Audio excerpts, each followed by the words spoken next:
every Butler player is wearing the number 70 on the back of their helmet in memory of one of their former players, Tim Rozelle, who was tragically killed in an automobile accident last Memorial Day weekend. So his jersey, number 70, was not issued this year, but instead will be worn on the helmet in memory of his leadership, his dedication, and the effort that Tim Rozelle brought to the Butler football team. He's got a younger brother, Keith. He's a junior offensive lineman who wears number 77. This guy was what Butler football was all about. Barry? Yes, indeed, Carl. And right now, 2nd down and 5 for Hofstra. Beisel with time. Throwing sideline complete for the first down to Kenny Cologne, as Cologne will advance it to the 39-yard line. Dave Kathman, who's a guy who's all over the field, the linebacker, on the stop. But Kenny Cologne, if there's one guy like Steve Oblandi was last year, a leading receiver, a go-to guy, they hope and think it's going to be Kenny Cologne this year. Well, Kenny Cologne is a dedicated football player. He got in the weight room 2 days after that loss to Montana and did not stop till yesterday. Well, the senior from DeWitt Clinton High School in the Bronx coming up with the first down reception. Ball up at the 39-yard line. Beisel looking again. He's got the wide open receiver. Great catch that time by Cologne. And he's down at the 21-yard line. Cameron McDaniel bringing him down. Marty, how prophetic. And you look at the 2nd and 3rd effort. You're talking about Kenny Cologne, a guy that makes things happen. And look at the leg strength. Once he catches the ball, he drives and drives and drives. George Beisel goes back. Excellent protection. He's looking for Cologne all the way, and watch this, Barry. He drags one guy 5, 10, 15 yards before the guy can pull him down. Larry Winters was the guy he broke away from. McDaniel saved the touchdown. Beisel now 9 for 15 for 107 yards. 1st and 10 from the 21-yard line. The inside handoff, and to the 20-yard line, Bicchetti. Very short gain, maybe a gain of 1 as he was brought down. They seem to have that play smelled out pretty good, Marty. And the one thing is, we look at George Beisel, he's calm out there. He knows what he has to do. He's not worried about the 7 points. He's just worried about this offense getting in sync. Michael Wright was the ball carrying that last play, replaced by Jeff Bicchetti now.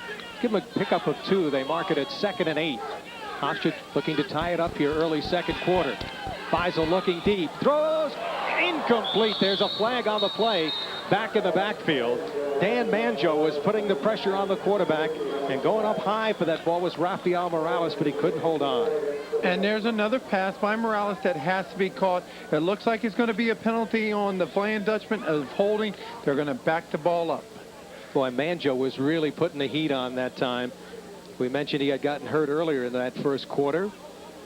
Very strong, tough kid. Number 64. Well, penalties hurt Hofstra quite a bit last year. Holding on the offense. 10-yard penalty. Repeat 2nd down. Right here, George Beisel goes back. He's getting excellent. There's Yanis right there, number 78, and drags him right to the ground. But still, that ball has to be caught. Joe Yanis, who came over from Hofstra's wrestling team, a 300-pounder. He won a job this year, and they like his future. He's only a sophomore. Beisel looking to throw a quick one complete. And Cologne inside the 20, still going. Look at that leg drive, driven out of bounds at around the 16-yard line. So he picked up about 17 yards on the play. Larry Winters, the left cornerback on the coverage over there, finally put him down. But great effort by Kenny Cologne on this drive. And watch, George Beisel, he's going to look to his right. 2 steps by Kenny Cologne, he catches it. Now watch when he gets hit. Gets hit right there, Barry. 7, 8, 9. That's leg strength. That's what pays off when you spend all that time in the weight room. 3rd and 7 for George Beisel at the 18-yard line. Big play here for Hofstra. Beisel looking. He's got Grogan. Grogan at the 5-yard line. It's goal to go. Cameron McDaniel on the coverage. So Robert Grogan comes up with a big 3rd down reception. And give a lot of credit to that offensive line. But look at George Beisel. He's very calm back there. Grogan runs a perfect route, makes sure he catches the ball, secures the ball, gets tackled, 1st and goal. Well, we told you he has a knack for getting open. That's why they like this kid from Akron, Ohio. 1st and goal from about the 5-yard line. Hofstra trailing 7-0. 13-10 to go. 1st half. Beisel looking in the end zone, but batted down. Incomplete. as that ball was batted down by Chris Toner, number 37. Got it from behind, Marty. Barry, the ball wasn't batted down. Chris Toner came completely untouched off the offensive tackle and delivers a blow. George Beisel never saw him coming. Watch as George goes back. He's got his back turned. 37 comes right in there. And those are the type of hits that George Beisel's going to start feeling in the third and fourth quarter. Well, this is a hard-hitting, quick football team. They've only given up last year, for example, 4 touchdown passes to the opposition in a 10-game schedule. Beisel on 2nd and goal from the 5. 3 wide receivers to the right. Beisel looking over the middle for the intended receiver, Grogan, that time once again off his hand, setting up a 3rd down play. And the problem with the play like that, Barry, George Beisel's back there. He's got the time, but it's a timing play. Grogan only has 4 yards to get into the end zone to make his move. Right there, the ball's delivered. Grogan's not there. Looks like they're trying to pick on free safety Cameron McDaniel. And again, George Beisel facing a 3rd down play. He converted on a 3rd down just a short time ago. Cologne wide to the left, everybody else to the right.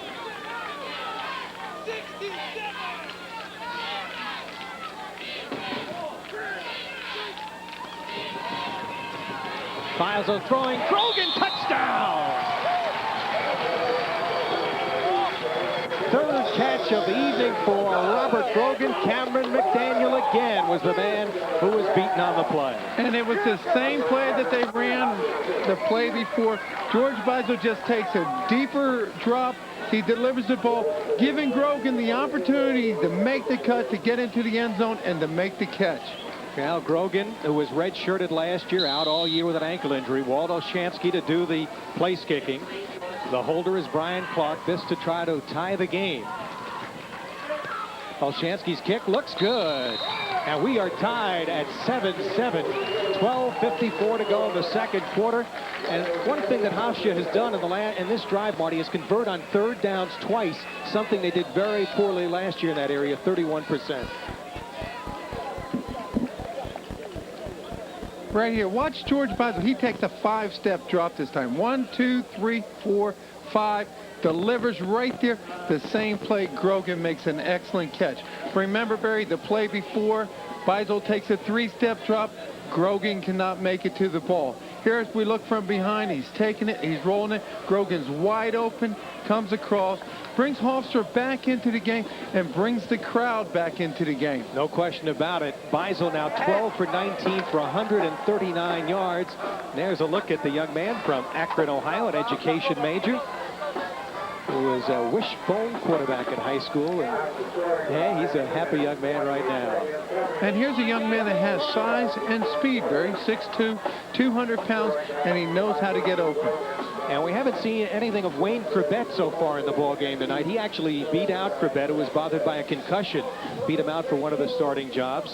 And Cribette was a big man last year. Came up with some big catches. I'm sure we'll see a lot of him as the season unfolds. Well, that touchdown drive was a combination of George Beisel, the offensive line, giving them great protection, the efforts of Kenny Cologne. We have to say how important that was, and then the final punch to Grogan for the 7 points.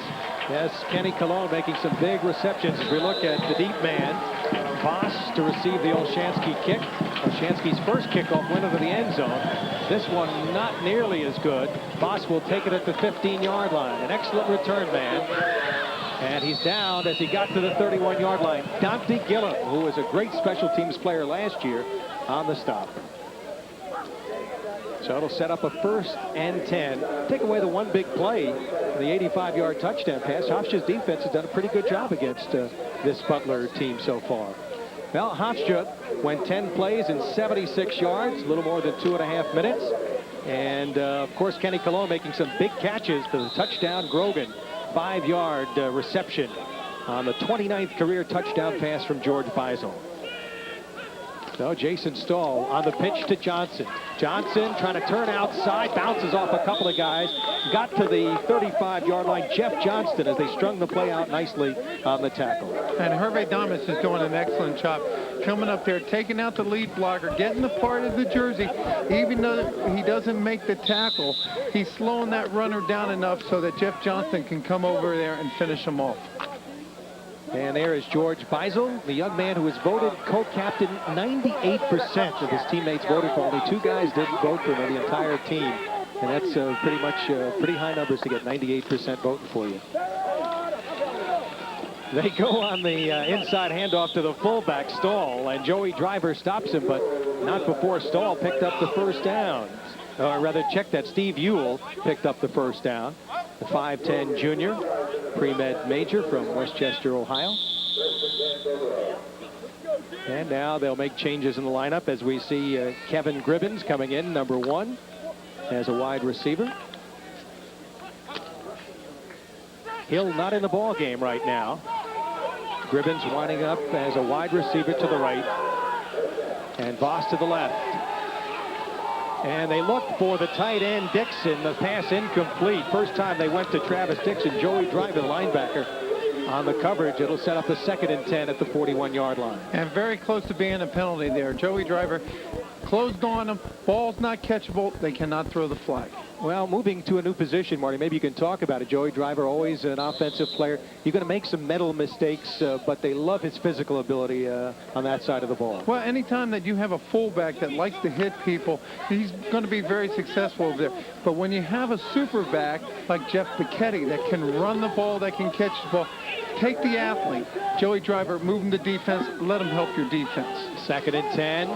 Here's Johnson trying to turn it outside and knocked out of bounds as he got to around the 47-yard line. Shoved out by, again, Jeff Johnston, having quite a game, the senior from Uxbridge, Massachusetts. And the defensive line is just doing an excellent job. Number 61, Mike Gifford was there. Hervé Damas there again. They're making the contact. They just have to wrap him up, but they're slowing the runner up enough where he can't get those big, chunks of yardage. Where he can't get the 5, the 7, the 9. They're coming up with 1 and 2 yards. Well, Jeff Johnston, also a converted running back a couple of years ago, very much like Joey Driver. 3rd and 3, they'll put it in the air. Stahl throwing and looking for the tight end, Eric Ackman, across midfield. And let's see if they're going to rule it complete. And it apparently is going to be a completion, very close to the first down marker, Marty. Well, right now you got the defender saying that he trapped the ball, but there was enough officials around there. We'll take a second look at it. There's Stahl. He throws the ball. It looks like it's going to hit the ground, but the receiver goes down. And to me, Barry, it did look like it hit the turf. Eric Ackman, who is used in a double tight end situation, originally a running back in high school, number 88 on the reception. So that gives him a big 1st and 10 from the 47. They flag on the play for that play unfolded.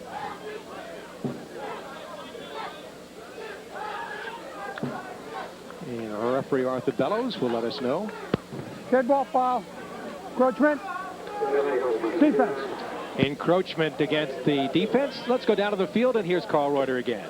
Barry, and walking the sidelines here after Grogan caught the touchdown pass, both quarterbacks, Michael Doto, the backup, and George Beisel, the receivers, were thinking, and they were talking about how undisciplined they really think the Butler secondary is. They know they can go out and attack it. The bottom line is, can they catch the football, as Grogan did for the tying touchdown? All right, Carl, 1st and 5 at the 42-yard line after that 5-yard penalty against Hofstra. We're tied at 7, 10-18 to go, first half. This time they go to number 21, Gene Murray, another flag on the play as he got to the 40-yard line. Pat Shanahan coming up from the secondary. Murray, the backup tailback to Richie Johnson. Joey DeJager, normally the backup, back home in Indianapolis with a shoulder injury. Looks like a holding penalty will be the preliminary indication against Butler. They're a team that doesn't get penalized much, Marty, and that's about the first mistake they've made penalty-wise. Well, the one thing you have to remember, this is the first game. Holding on the offense. 10-yard penalty. Repeat first down. And everybody is playing with a lot of adrenaline. They want to make things happen. Look for the coaches at halftime to make those adjustments to eliminate these mental mistakes in the second half. So it's 1st and 12 at the 50-yard line. Single setback. Jason Stahl in a passing situation, throwing deep, and Gribbins is out there. And Gribbins diving for the catch. Let's see if they're going to rule it a completion. It will be. Kevin Gribbins, the junior from Cincinnati, a possession receiver, coming up with a dandy catch. It's a 28-yard reception. And Gribbins, all he does is he's going to run a simple post. Watch Stahl. He goes back. Excellent protection. The Dutchmen are running a stunt. Stahl throws the ball. But watch Gribbins. He's right in the middle of two defenders running a simple post pattern. And he's wide open. Excellent catch. Again, looks like it bounces off the turf. 1st and 10 at the 22-yard line. Stahl handing off inside. Ewell trying to get some yardage, maybe to the 20 as they went to the fullback, the up back that time. Here, Barry, we're going to take another look at this, and let's watch the delivery. Stahl throws it, but watch Gribbins. He goes down. The ball comes very close to hitting the turf, very close to coming out, but the officials rule it a catch. Rushing yardage, Butler with 73, Hofstra with just 16, but you know, Hofstra isn't going to run the ball very much. There's a look at Gribbins, who made that catch moments ago. Slot right formation. Johnson bursting right across the line of scrimmage inside the 15. And Jeff Johnston on the stop, but not before. He came very close to picking up the first down. Well, we talked about Johnson's speed, number 38 for Butler. He runs straight up. He runs like the old running backs. Comes through there. He gets through that first line of defense, where he gets through the front 7, and he's going to run over the secondary people to pick up a, get it down to a 3rd and 1. He's carried 12 times for 53 yards. 3rd and about a yard at the 13-yard line. Single setback is Johnston. Stahl looking, dumping it out, complete to John Hill. Tackled inside the 10. It'll be a first down. Rocco Sadler on the coverage. But it'll be a goal-to-goal situation for the Bulldogs inside the 10.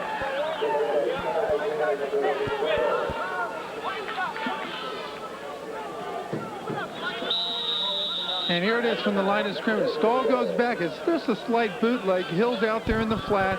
He picks up the first down. Rocco Sadler comes over, but not until he picks up that first down. 3 catches so far for Hill, including that 85-yard bomb.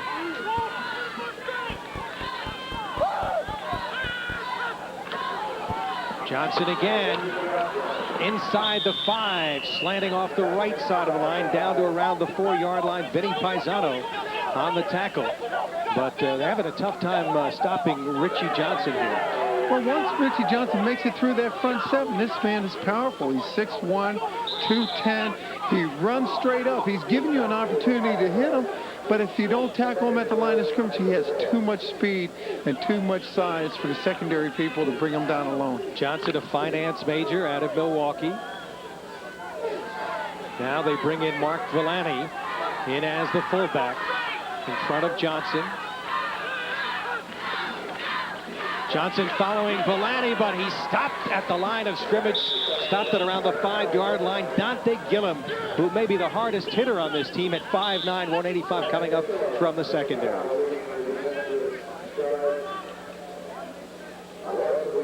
A loss of a yard on the play, setting up a 3rd down play, and Gillum played linebacker last year. They moved him to strong safety. He's had a little difficulty picking up the defense back there, but nobody questions his hitting ability. Right. The one thing we do know is he is the hardest hitter of that entire secondary. He is a converted linebacker. He comes up there with size and speed, and right there he comes up off the corner and takes down Johnson before he can get any momentum. Marty, timeout here. 3rd and 5 facing Kenny LaRose's ball club. We see Richie Johnson, the senior from Milwaukee, the finance major, getting a blow. What do you look for here in 3rd and 5? Stahl to go to the air? Well, 3rd and 5. He's been very successful if he runs the bootleg. That gives him a double option. 1, drop the ball off in the flats, or 2, run it in himself. But I think, Barry, they want to keep the ball in the middle of the field for their place kicker. As we saw in the opening kick, he doesn't get the ball. He doesn't get a lot of lift on it, and he doesn't really have a strong leg. 3 wide receivers to the left. Single setback is Johnson.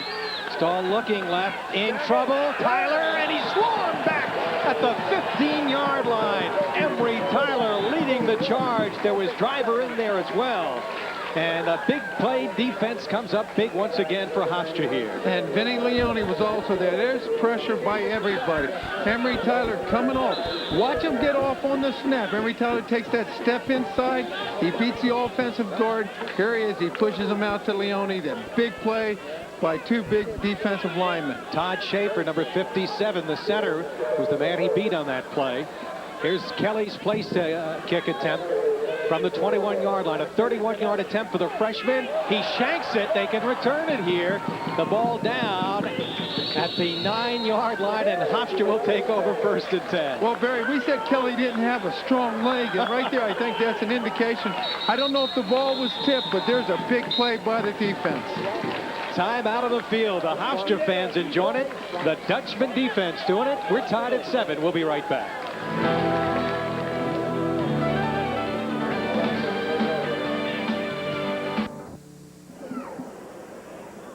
Barry, we talked about the leg of Pat Kelly, but look at him right here.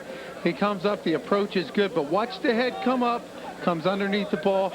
It's like getting ready to do a chip shot on the golf course. You look up and you just shank it a little bit. Jason Stahl, who was the holder, might have thought better of picking that ball up and maybe doing something himself. Part of the crowd here on this Labor Day weekend. Weather has held up, no rain. 1st and 10 at the 10-yard line for Hofstra, looking to take the lead for the first time. George Beisel's been in there all the way. Nicky Johnson now in as the super back. They go to Johnson, and Johnson stopped as he got across the line of scrimmage and maybe a yard on the play. Another player they're expecting big things from, Nicky Johnson. We've seen Michael Wright and Jeff Pichetti at super back, Manny Matsakis, offensive coordinator, and he likes Nicky Johnson. He's an excellent receiver.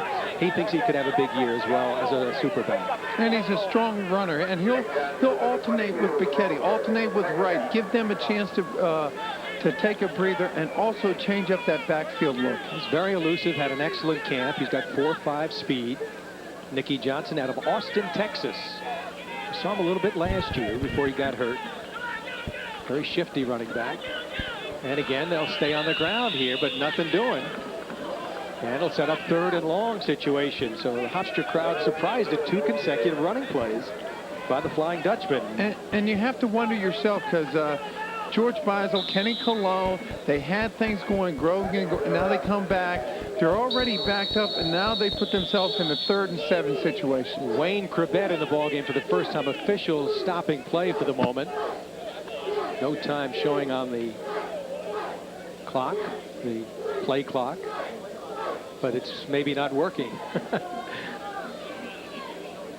Showing 0 right now, but Wayne Crabette making his first appearance on the offensive side of the ball with Andy Cass. So they're running some of the 2nd string guys out here right now. Cass had a great camp, number 80. There's the clock, Marty, the big goose egg. And they're wondering what's happened. I bet right now they're looking for Larry Bloom. Somehow Larry Bloom always gets involved one way or the other when it's a home game, especially a home opener. Last year, if you remember, it was the headsets. Now Larry Bloom, it's the clock. Here he is. There is Larry Bloom, who takes great care in managing the facilities here at Hofstra, does a great job. Still waiting for play to resume and get that clock working, I guess. The officials might have to keep it down on the field. In case you're just tuning in, we're tied at 7 with 4:45 to go in this first half. An 85-yard touchdown pass from Stahl to Hill, and the extra point gave Butler the early 7-0 lead. Hofstra tied it early in the 2nd quarter. Grogan on the receiving end of a 5-yard touchdown pass from George Beisel. So they have determined that there are 15 seconds left, that they're going to knock the clock down to 3 seconds. As the clock ticking down now, it is working. And they'll have 3 seconds to get this play underway. Marty? George Beisel facing a 3rd down play. 3rd and 7. Well, offensive line, by and large, has done a pretty good job tonight. Now we'll have a timeout, so we have a little bit more delay. Officials talking things over. Joe Gardy having a word with the official, and George Beisel and Manny Matsakis.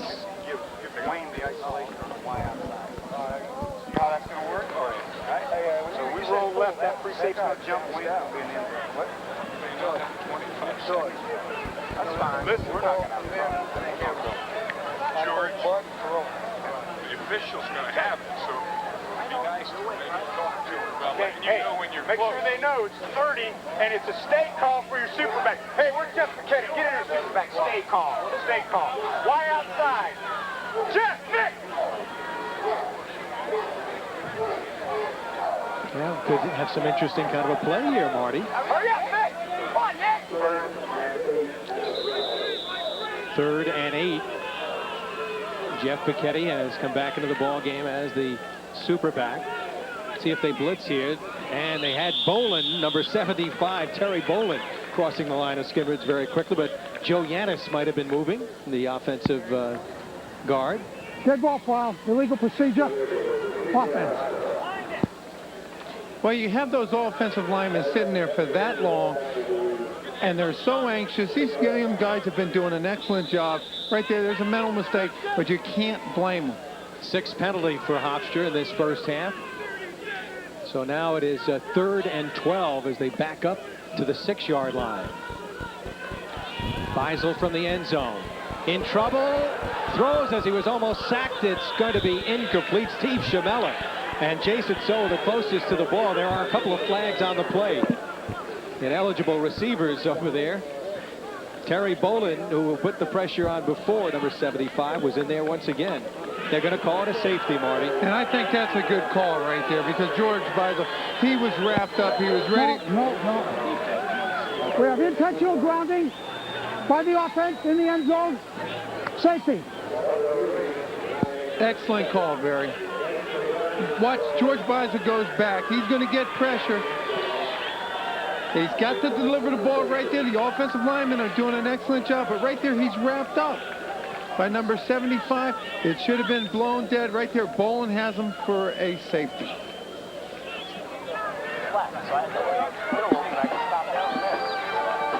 Yeah, I was expecting you to get involved. Well, George Beisel, he has to be upset. First of all, the play clock went down. Second of all, his offensive lineman jumped off. Manning had a great play. He was talking about the superback, Jeff Pichetti, staying at home, giving him extra protection. Roll to your right. The wide man's going to go deep. Everything was designed perfect, and the offensive lineman jumped off. George Beisel has to be a little rattled. Next play, he drops back into the end zone. He's got plenty of time. Receivers aren't open. He's got to deliver the ball. As a result, Bolin does an excellent job, takes him down for a safety. Well, a bad series for Hofstra. The 2 running plays didn't give him much. The penalty, and right before you know it, 2 points on the board. They'll have to punt it away here. And Barry, that's where it all started. You've got the momentum. You've got the crowd back in the game. It's your home opener. Why do you take the run and shoot? You're backed up already, and you run 2 plays in a row. Now, good point. And right now, the freshman Eric Cross will be punting. Voss is deep, standing back at around the 35-yard line. They should get excellent field position here. Kicking into a slight wind. End over end. Voss will field it at the 35-yard line. To the 45, right up the middle. And down as he got to the midfield marker. And taken down that time by Eugene McAleer, number 47. And Carlos Garay on the special team as well right there. Well, the one thing Carlos told Joe Gardy is, if I can't contribute at quarterback right now because of Dodo and George Beisel, put me in the game. I want to help this team win. Garay, of course, was the starting quarterback last year. He's a tough kid, a wrestler. 1st and 10 at the 49-yard line. Dayton leading, Butler leading 9-7 here. And Johnson tries the left side of the line behind Ewell. Flag in the backfield as he got to the 45-yard line. Another tackle by Jeff Johnston, the middle linebacker. And let's see what the call will be. It appears to be on the Bulldogs. Holding. Offensive holding. That'll be a 10-yard walk-off. 4:05 to go. Kenny LaRose not happy. You can tell that look, Marty. Well, Kenny LaRose has to be pretty satisfied with his performance so far, except for mental mistakes. Illegal use of hands on the offense. 10-yard penalty. Repeat 1st down. He's trying to keep the ball on the ground, which takes minutes, seconds off the clock, which keeps the run and shoot on the sideline. Every now and then he throws the play in there to challenge the secondary, and it's been pretty successful. So it's 1st and 20. Stahl chased now, gets it off. Joey Driver on the tackle. Excellent coverage, Driver, as the ball came up to the 39-yard line. Johnson coming out of the backfield to make the catch. And Fritzy Avon putting some pressure on along with Joey Driver. And Joey Driver just stayed at home. That play right there, Barry, took too long to develop. Stahl just kept running back and back and back. Defensive linemen, once they realized it was a screen, all they did was stop. Stahl hadn't set his feet yet. Joey Driver makes an excellent play. So 2nd and 20. 3:12 to go. Stahl to put it in the air. Has time, throwing up the middle, and it is going to be incomplete at the 41-yard line. Jeff Johnston on the coverage, but it is going to be another completion to John Hill.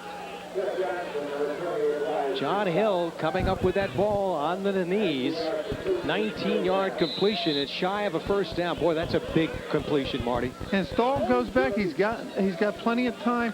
What you're seeing now is the defensive line, the linebackers, they're playing a little tentative. They're not making things happen. They're not coming off the ball like they did earlier. 3rd and 2, a big play here. Johnson, and stacked up as he got to the 40. I don't think he got it, Marty. Had to get to the 39. Fritz Avon getting to him quickly from his defensive end spot. Good surge by Paisano and the rest of the line. Setting up a 4th and about a yard here. And an excellent play by number 20, Jeff Johnston. He came through, took out the lead blocker. As a result, you got Fritzy Avon, you got Hervé Damas. Everybody comes in there and does an excellent job cleaning up. 4th and 1. Remember, last time they didn't go for it. This time, clock is running down. Under 2 minutes to go in this first half. Hofstra looks like they stopped it at the line of scrimmage, but he might have snuck across to the 39. Let's see where they mark the forward progress. Well, you have your outside referee coming in. He's going to mark it where he feels the ball did not advance anymore. Right now, if it goes from where we're sitting, Barry, it's going to be very close. I think the Flying Dutchman held him. They will bring the chains in. They went with the 2 running backs, and Johnson was the man they went to. Hervé Damas. Let's watch this measurement. And they made it by inches, a couple of inches. 1:43 to go here in this first half. The Bulldogs leading by 2, and they come up with the first down. Well, Joe Gardy's defense did a great job there, but just a couple of inches short. Well, I think the one thing you're going to hear Joe Gardy say at halftime, his team is beating themselves. Mental mistakes. The 2 big plays on offense were both called back without penalty. He's got to be happy with the way this defense has been playing. Ewell, a little movement in the line as the pitch to Johnson is Johnson spinning inside the 40 to around the 38-yard line, and Pat Shanahan coming up to make the tackle. Joey Driver looked like he might have been moving on the play, and the offside call again against Hofstra. Another flag, another penalty. And Jason Stahl knew that it was a free play. He just did a quick pitch. But the one thing you got to like, you see a guy at number 26, Pat Shanahan, he doesn't stop. He comes up, delivers a blow. Yeah, the one thing that... Offside, defense, repeat first down. Well, you heard the comment of Joe Gardy, got to be disciplined. Got to be disciplined. 1:18 to go. Hofstra doesn't want to give up any more points here. They trail by 2 with 1:15 to go in this first half. Coming up at halftime, Carl Reuter will be chatting with Lee Harris, the injured star defensive player, out for the season with a herniated problem with a disc in the back. And we have more halftime highlights as well. Stahl with time, throwing for Voss wide open, and Voss diving out of bounds to stop the clock at around the 13-yard line. But did you see how Voss, he was so aware of where the sidelines was. He slowed down for the ball and made sure that both feet were in bounds. We talked about from the beginning, does Stahl have enough time to throw the ball? Offensive line, excellent protection. They keep the back end to pick up Tyler. But watch Voss, the concentration, brings it down. First down, 1st and 10 at the 13-yard line after the 21-yard pickup. Johnson, the single setback. Stahl looking. Throwing. This is Ewell, the fullback. Stopped it around the 8-yard line. Brought down by Hervé Damas. Clock is ticking. 43 seconds as you see the time ticking down. Well, the one thing that they realize, Barry, they have to get it into the end zone. They have to score points. You don't know the confidence of Pat Kelly on that kick that he just had the last time. And Stahl will stop the clock with 29 seconds, just throwing it into the ground. That'll give him some time to set up a play. Mike Gifford will check into the lineup, replacing Vinny Paisano. As Hofstra trailing 9-7. The safety, the difference in this ball game right now. And you even have to question that, Barry. Butler has 2 timeouts left. There's 40 seconds left on the clock. They let 11 seconds tick off the clock, and then they ground the ball. Why not use a timeout, call timeout, go over there, talk to LaRose, find out the play, come in, get your offense set, and then score, because you will not have too many opportunities left. Well, Hill and Voss will line up wide to the left on that left side of the field. Big play coming up. Rolling to the left, Stahl. He's in trouble, throwing back over the middle and in the end zone. It is going to be complete for a touchdown of the tight end, Travis Dixon. His first reception of the season, first of his career for this junior from Dayton, the big 6'2", 250-pounder. And you start with play action, bootleg. You start with Joe Gardy's defense. They're coming with the blitz. You see Joey Driver coming. They freeze the linebacker. Stahl has just enough time to throw the ball, and there's Dixon wide open in the end zone. Good call as Stahl sent the big receivers to the left and fouled the tight end over the middle. Kelly to try the extra point. Stahl the holder. Kick is up, and the kick is good. And with 23 seconds to go in the first half, the Butler Bulldogs lead it 16-7. We'll be right back.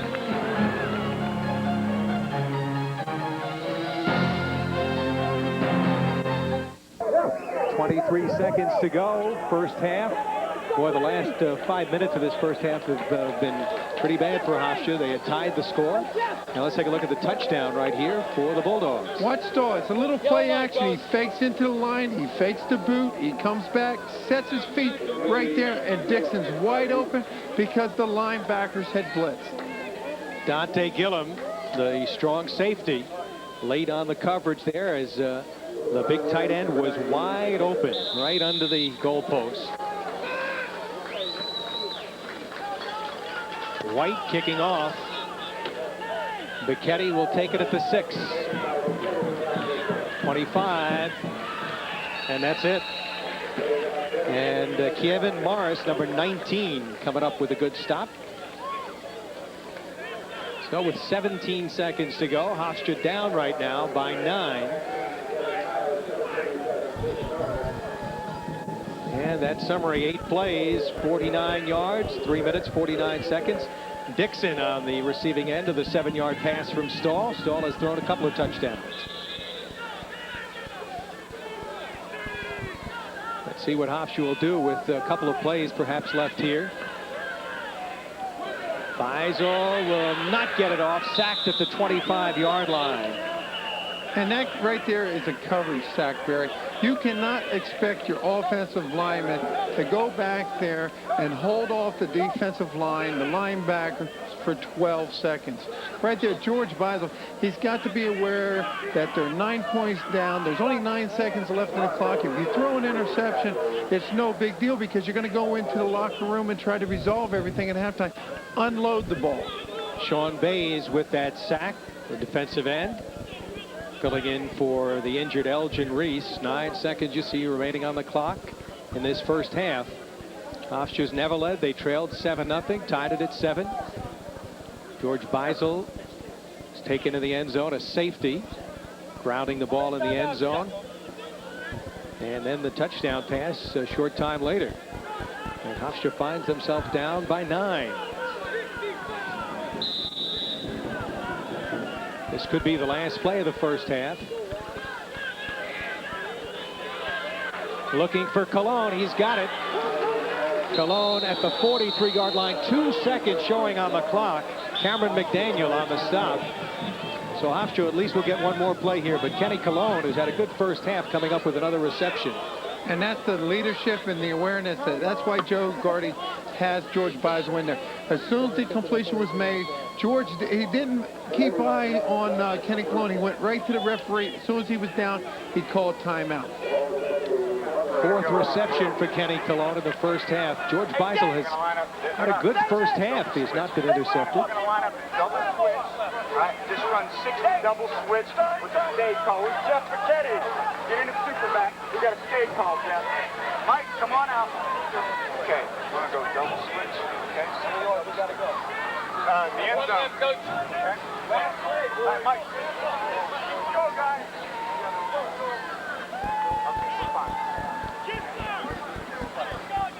As you heard Manny, he's telling Jeff McKinney, we have to stay. Stay in there and help on the protection. 2 seconds remaining. Beisel is 13 for 20 for 170 yards, no interceptions. And they need a big play here, 43 yards away. Beisel looking deep, throwing for the end zone, but it is incomplete. The only guy closest to the ball was Larry Winters, number 22, the defensive back, as the first half has come to an end. And George Beisel and the Hofstra Flying Dutchman heading off. Let's go down on the field, and Carl Reuter standing by with Joe Gardy. All right, Barry, thanks very much. Joe, the last 5 minutes of that first half was not in Hofstra's favor there. Kind of lost it there. Some mental mistakes by your offense. Defensively, what happens here? You come with a blitz, and they were able to pop one in at the last minute. Yeah, we knew, Carl, we were going to be weak in the secondary, and right now, we missed Lee Harris. We're not making excuses. These are mistakes that those young secondaries should be making in spring practice, and we don't have any. We'll be making them for a couple games. I think right now, it's exactly like I told you during the week. They're like Dayton. They're a good football team. They're not big. They don't beat themselves, and we're beating ourselves now with penalties, with things of that nature, and that safety, which was dumb. So they're exactly like Dayton. I couldn't compare them any better. So how do you overcome the mental mistakes and some of the factors that have caused you to be down now by the score of 16-7 at halftime? As I said, these are normally mistakes you try to iron out in spring practice, but we don't have any. We'll hope that we can go in there and talk to our young men. We know we have the potential to stop him because we've done it. I don't think he's a great thrower, but he doesn't hurt himself. We'll tell him, let's stop beating ourselves. We've got enough firepower offensively and defensively to come back and score a lot of points in the second half. That's what we're going to try to do. All right, Coach, good luck in that second half. Coach Joe Gardy, he walks off into the locker room, his team trailing by the score of 16-7. And when we come back here to Hofstra Stadium, Hempstead, New York, we'll have some highlights of the blue-gold scrimmage of a week ago with Hofstra University, and I'll have a chat with Lee Harris, who's out this year with a herniated disc. Stay with us.